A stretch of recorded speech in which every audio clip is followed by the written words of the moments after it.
I'm Brittany Lewis with Forbes Breaking News. Senators Rick Scott and Patrick Leahy got into a heated exchange on the Senate floor last week. The Republican senator kicked off his remarks by blaming President Biden for inflation. Scott then offered a solution and introduced a bill that he described as, quote, common sense legislation to combat rising prices. Leahy then argued that, quote, this bill would make things worse for the American people, not better. Tune in for Senator Scott's response.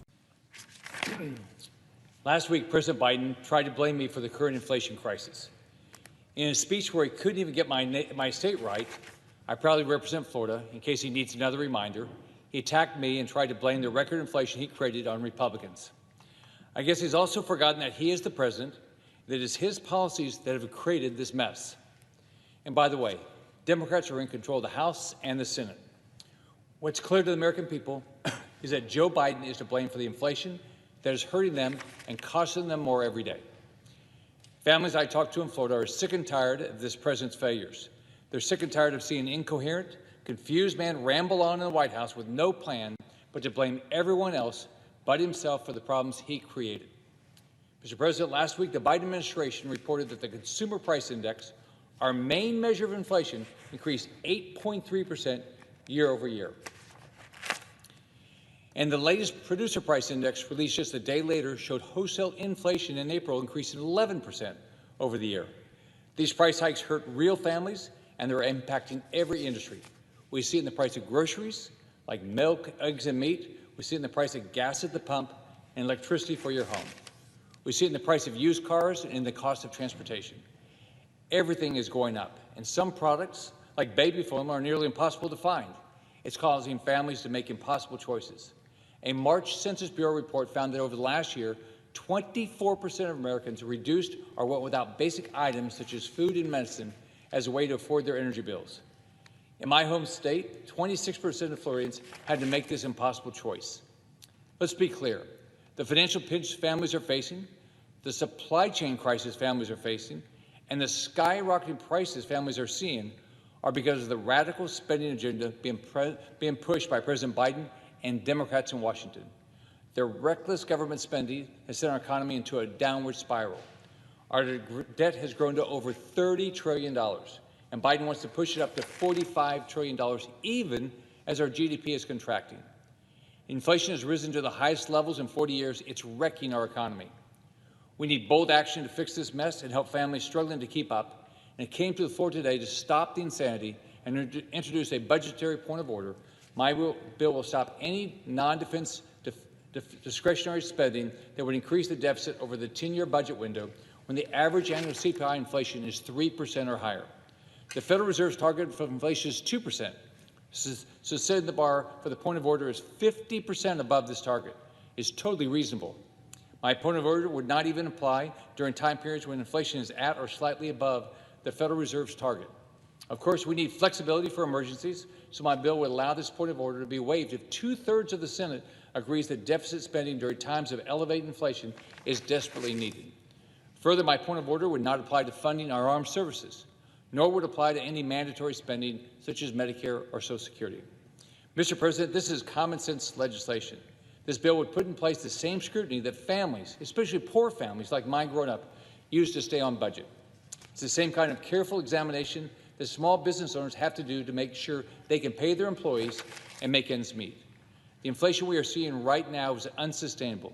It's time for action. I hope that we can all come together to agree to this point of order. As if in legislative session, I ask unanimous consent that the Senate proceed to the immediate consideration of Senate 4249, which is at the desk. I further ask that the bill be considered read a third time and passed, and that the motion to reconsider be considered made and laid upon the table. Is there objection? Reserving the right to object, Mr. President. Senator from Vermont. If the senator from Florida's bill were to pass, it would make routine domestic spending bills nearly impossible to pass in the United States Senate, freezing spending at current levels. I worry that the senator from Florida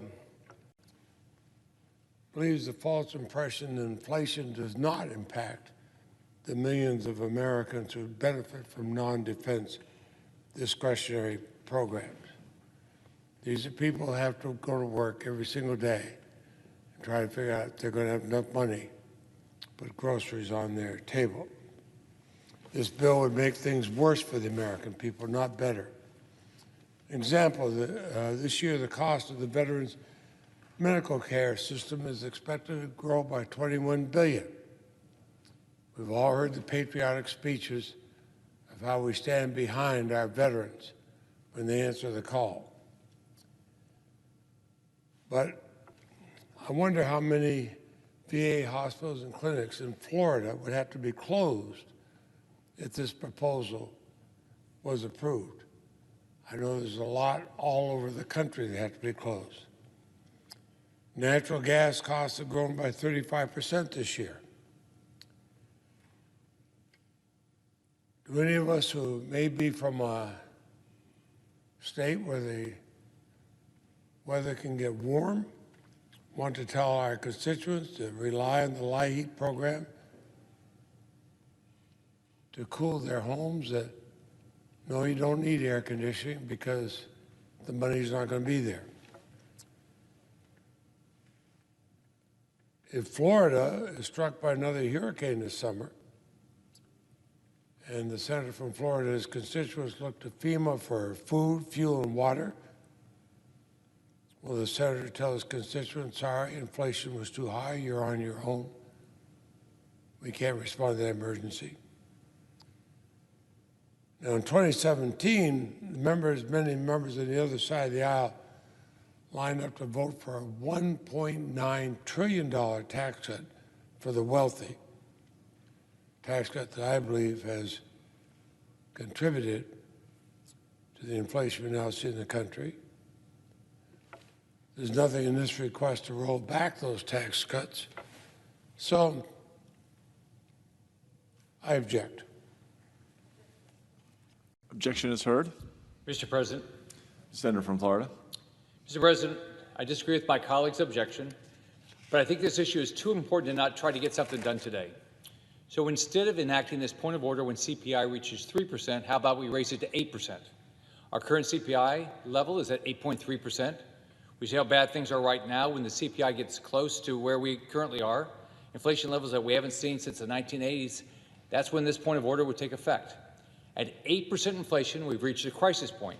It only stands to reason that Congress start looking closely at every bill that increases the deficit. Such deficit-increasing bills should only be passed by Congress when absolutely needed. And again, this point of order could be waived in the Senate with a two-thirds majority. I think this is reasonable, and we owe it to the American families to start holding Congress accountable for reckless spending that we know fuels inflation.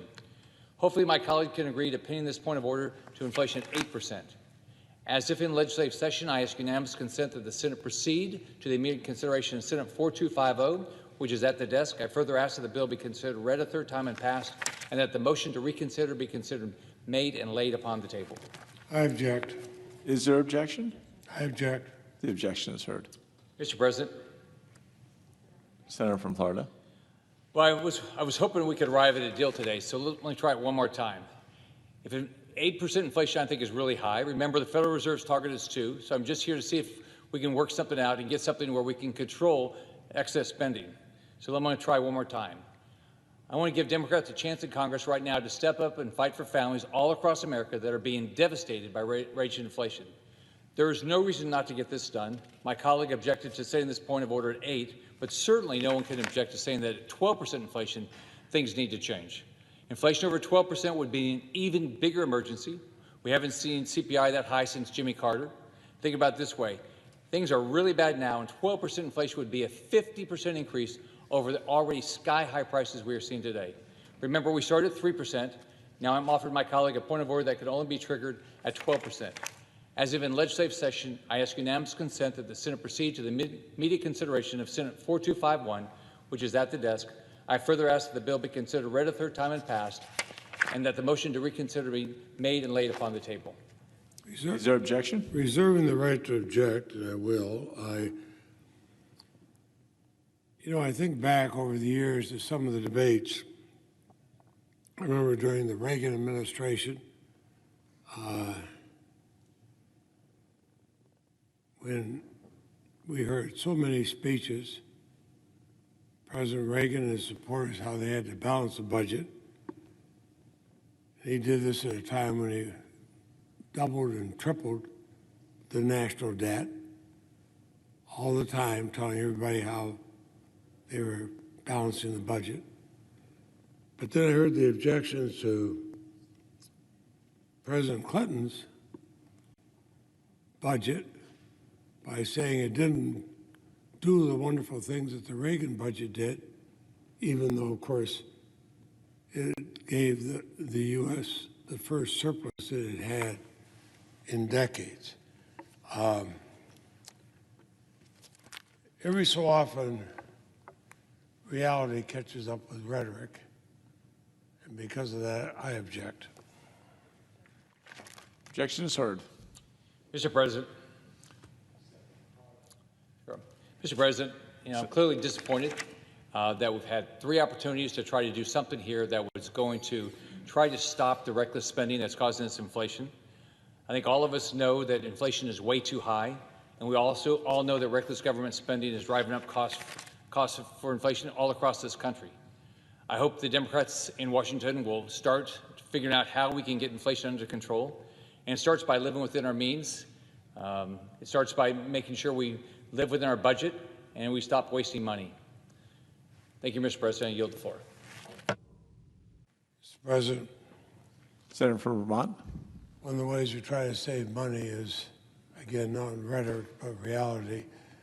And I would urge everybody to join with us on both sides of the aisle. We're working to get our appropriations bills together where we can reflect the actual needs and go forward with that. Again, rhetoric is easy. Reality is a tad more difficult. Mr. President, I suggest you have some quorum.